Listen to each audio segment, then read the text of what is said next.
Good afternoon. My name is Joseph Lloyd and welcome to No Budget Reviews, the series where we go around the country finding cars that you can buy in good condition with an MOT for under £1,000 and filming them with absolutely no money at all. So we have to use my phone, no microphones, no fancy DSLRs, nothing like that. Just good honest cars that you can buy for very little money and you can enjoy driving.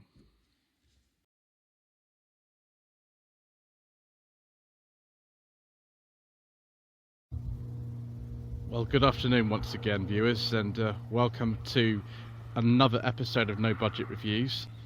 This is a 2005 Ford Fiesta 1.4 Zetec. As you can see, it's had a few little scrapes and dents and things, but this is the actual car that has been recently featured on the Furious Driving channel, where it was rescued from a hedge. It doesn't belong actually to Mr. Richardson, despite how it appears. He was just commissioned to rescue it for a friend of his, who's very kindly let us both film the car on our respective channels. Despite appearances, this car actually drives really, really well. I'm very surprised actually at how nicely it is. The 5th generation Ford Fiesta, which actually is known as the Mark 6, which is very confusing because in this country the Mark 4 and Mark 5 Fiestas were separated, whereas in most countries they were not. This is the Mark 6. It was launched in 2002, and the design is very familiar to us. You see these absolutely everywhere. You know, they are very common because this was, of course, the best-selling car in Britain, I think, for every single year that it was actually on sale, and the Fiesta is still the best-selling car in Britain. I don't know why I haven't had one of these on the channel before. I've driven a Mark 5 Fiesta. I've driven a Mark 6 before because I actually sourced one for a client in about 2018. It was a 2008 1.4 style Climate, which actually is slightly below this in terms of the trim hierarchy. This is a pre-facelift car, so it looks a bit different from the later ones, and the trim structure is a lot simpler actually on these. If we have a look in the boot, and actually the remote key fob is working with this, you have to hold this down. It's a bit of a funny art actually getting into the boot of Fiesta. There's a few ways of doing it. One is to use this keyhole, one is to use the remote release on a key fob, and there's also a button on the dashboard. It's quite a large boot. I'd say 270 litres or so in one of these, and the parcel shelf is still attached after all this time, which is very good. The car's done approximately 126,000 miles, which for one of these is pretty good actually, considering the sort of age of it now. Look under here, you can see the spare wheel is there, as opposed to actually underneath the boot floor itself, which it is on some of the earlier Fiestas, and that's quite difficult to get to actually. I'm not going to take that out because it'll take me a very long time to unscrew that sort of metal thing, but as you can see, it's been very nicely sort of cleaned out and everything. Obviously, I'm not sponsored by Diamond Bright or anything. Mr. Richardson's channel currently is, so he's been using the Diamond Bright products, and to be fair, they've come up really, really nicely in here. If I take a seat in the back, I just move my stuff over, and we just move this out of the way if you don't want to tread on anything. Headroom is actually quite good. It's not too bad for a car of this era. Yeah, it's pretty good. This is my driving position for the day, and yeah, I've got enough room. I'm not very tall, particularly. I'm only 5'11", but yeah, it's absolutely fine. I'll just move this little sponge thing out of the way and close the door.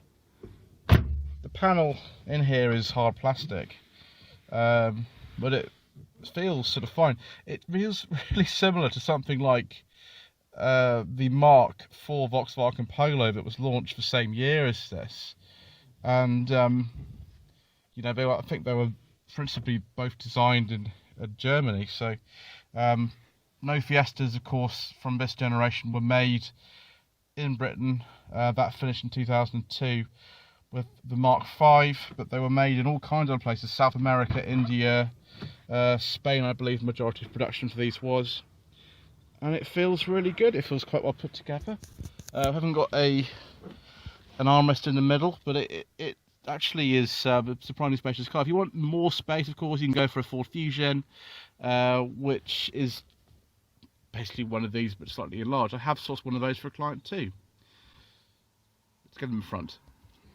Right, so stepping in it's very easy as well. It's a nice, comfortable, firm seat.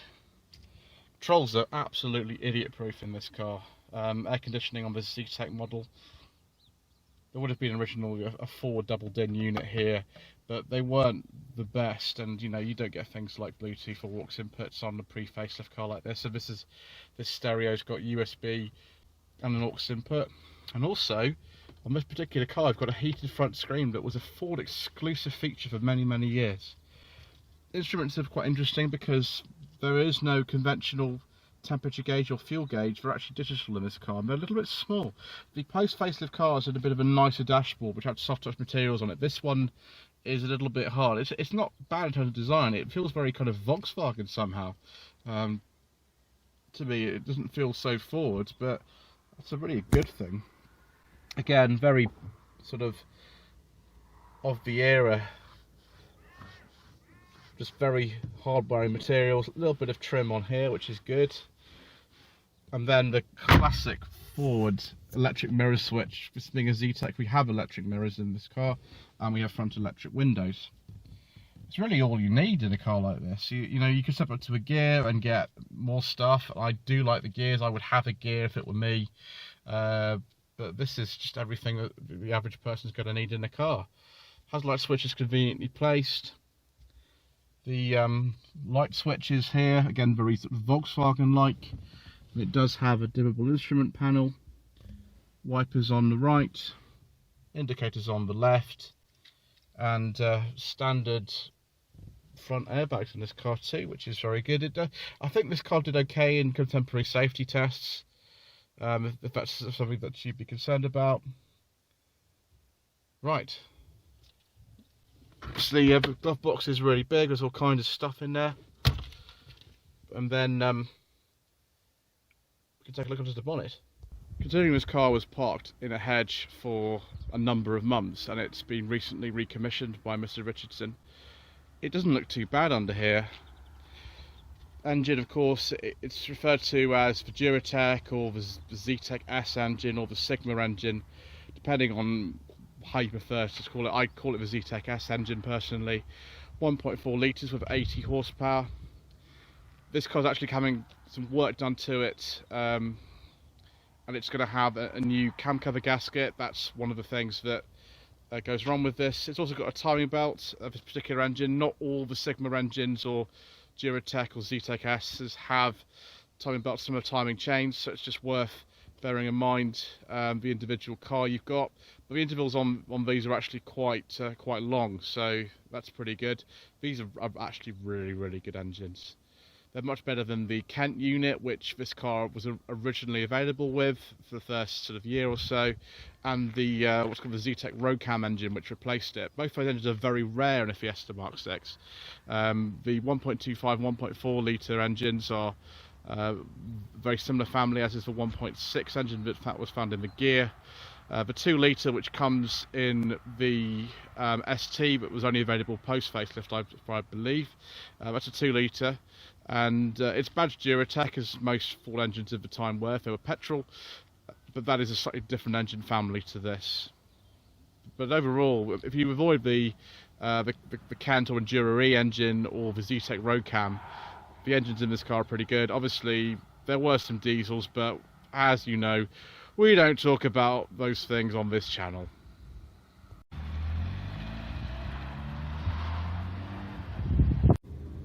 Right, viewers, let's take this lovely Fiesta on the beautiful country roads of Kent. Straight away, I'm just struck again how easy this car is to drive.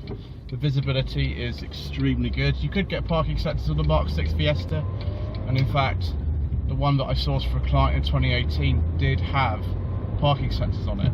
I think those were an option because it was quite a lowly trim. It was a style climate, so not the high specification car, but nevertheless those were an option, as was the familiar Sony stereo unit that a lot of Fords of the era had, which is the Mondeo. Lovely gearbox, even on a car that's done this sort of mileage, and nice positive steering. I don't know if this is a hydraulic or electric setup, but nonetheless it is lovely. Loads and loads of road feel, very easy to use. Pedals are in a very good position. Driving position is actually very good for a car like this. No telescopic adjustment on the steering wheel, but it does go up and down, and it's handling these bumps quite well.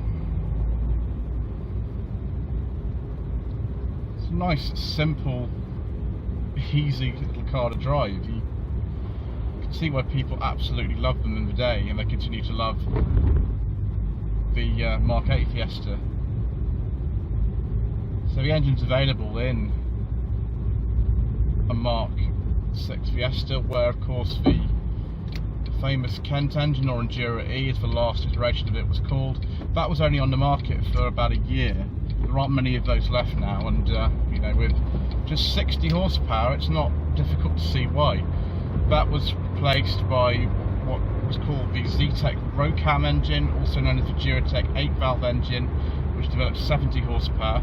Now that wasn't particularly common because the next engine up, the 1.25 Zetec S Duratec Sigma, that was 75 horsepower, and it was marginally more expensive, but it's a much better engine with 16 valves, and this whole engine family is superb. This of course is the 1.4 version of the Sigma Zetec S Duratec with 80 horsepower, and it doesn't sound like a lot, but it's perfectly fine for a car like this. Let's go to dual carriageway. Lovely positive steering, not too much body roll. Obviously if you want a sportier setup you can get the ST. There was also a Zetec S trim level, which is why they renamed, I think, the engines to Duratec or Sigma as opposed to Zetec S, because it gets a bit confusing. Above that, the 1.6, same family of engines with 100 horsepower. That's normally found in things like the gear.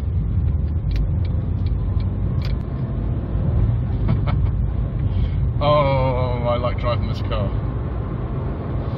And of course, top of the range, post facelift, there was the 150 horsepower 2 litre in the ST. The diesels we of course don't talk about on this channel. We can talk about trim levels. This pre-facelift car and a facelift came later in 2005. This is an early 2005 car. They were an S, LX, Zetec like this one, gear. Very simple setup.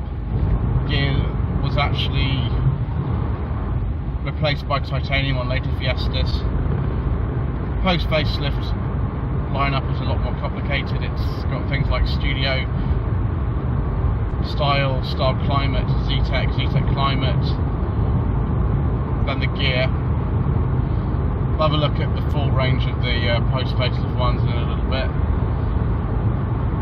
but for now I'm going to switch camera angles.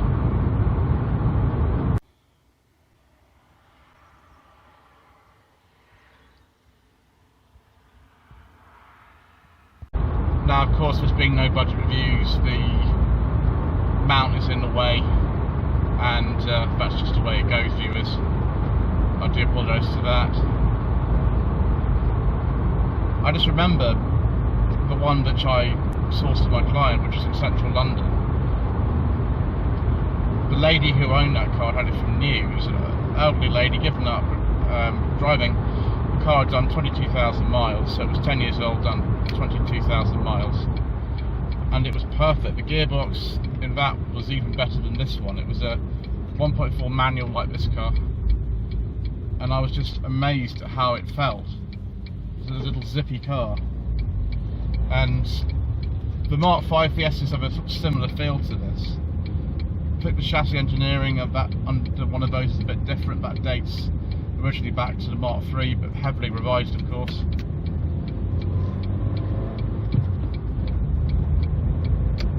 And this car's got no sporting credentials at all. It's got some nice alloy wheels on it, but apart from that, none at all. And it just feels good. It doesn't feel sort of slightly cumbersome like I always find the Rover 25s do, which don't have as nice a gearbox and clutch on them. We have a cable clutch, and this is I think a hydraulic one, and they just don't feel as nice. Because you've got a really low mileage one, and also I've always found the driving position in the Rover 25 a little bit awkward.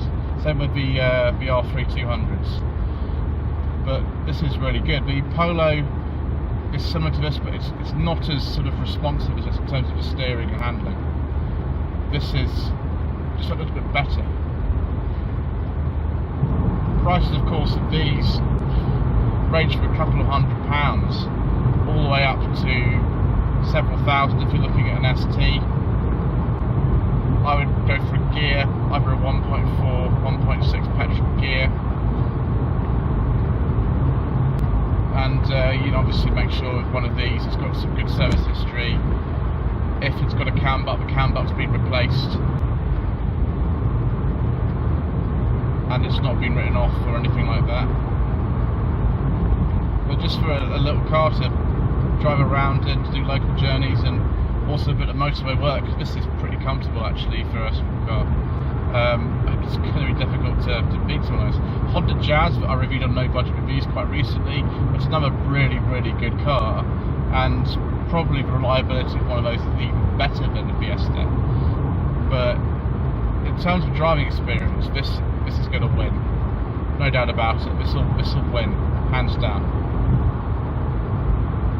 I also think the Jazz with the sport body kit looks good, but particularly the pre-facelift ones, they don't look as nice at all, really. This is just in such a familiar shape that there's something radical about it, but there's nothing ugly about it. It's just something that blends into the background, and you can find parts everywhere. You can find garages to work on these really easily. It's just a joyous little car, and I'm really glad to have it to film it today.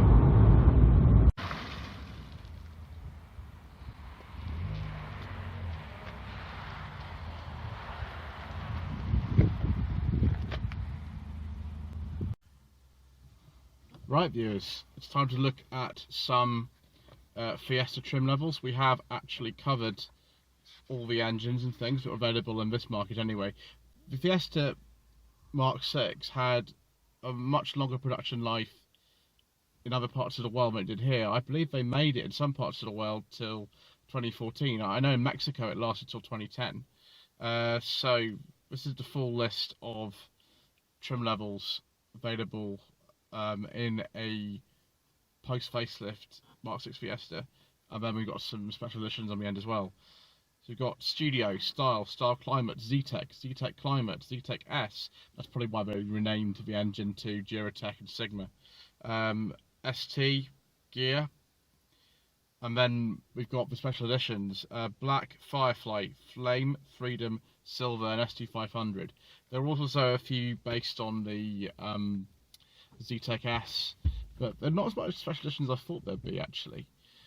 But yeah, this is a pretty good car actually. I'm not saying I'm surprised because I have driven one of these before, but I'm just reassured actually how good these are and how easy they are to recommend to somebody.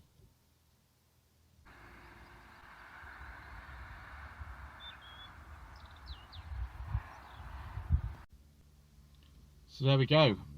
Another wonderful car for No Budget Reviews. Should you buy a Mark 6 Fiesta? Well, if it's got a good service history, if it's in decent condition and it's not been written off or stolen or anything like that, then absolutely, yes. Absolutely brilliant little cars for not much money. What more could you ask for? Some people will prefer a Honda Jazz, which I understand, those are fantastic, maybe a Polo, but this, as an all-round package, is extremely good. Thoroughly enjoyed it. Anyway, don't forget to subscribe to the channel if you haven't already done so. Don't forget to like this video and to leave a comment below. My Facebook page is facebook.com/Lloyd Vehicle Consulting. My website is www.lloydvehicleconsulting.co.uk if you wish me to source a car for you. And I've also got Instagram, instagram.com/Lloyd_vehicle_consulting. Thank you.